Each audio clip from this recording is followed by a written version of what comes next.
প্রিয় ওসমান হাদি, তোমাকে আমরা বিদায় দিতে আসি নাই এখানে।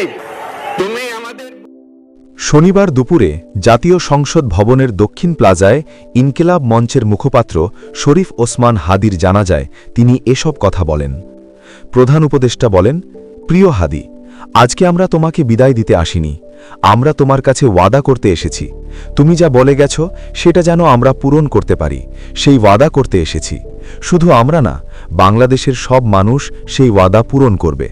তিনি বলেন, আমরা তোমার যে মানব প্রেম, তোমার যে ভঙ্গি, মানুষের সঙ্গে ওঠা বসা, রাজনৈতিক দৃষ্টিভঙ্গির সবাই প্রশংসা করছে, সেটা আমরা মনে প্রাণে গ্রহণ করেছি। এটা যেন সব সময় আমাদের মনে জাগ্রত থাকে, আমরা যেন সেটা অনুসরণ করতে পারি।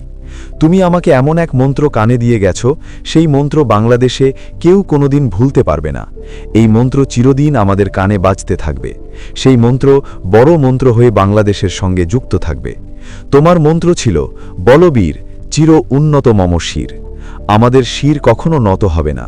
সেই মন্ত্র তুমি আমাদের দিয়ে গেছ। আমাদের সব কাজে আমরা সেটা প্রমাণ করব। আমরা দুনিয়ার কাছে মাথা উঁচু করে চলব, কারো কাছে মাথা নত করব না। ডক্টর ইউনুস বলেন, প্রিয় হাদি, তুমি নির্বাচনে অংশগ্রহণ করতে চেয়েছিলে। নির্বাচনে কিভাবে অংশ নিতে হয় তারও একটা প্রক্রিয়া জানিয়ে গেছ। সেই প্রক্রিয়া যেন আমরা সবাই মিলে গ্রহণ করি। আমরা এই শিক্ষা গ্রহণ করলাম।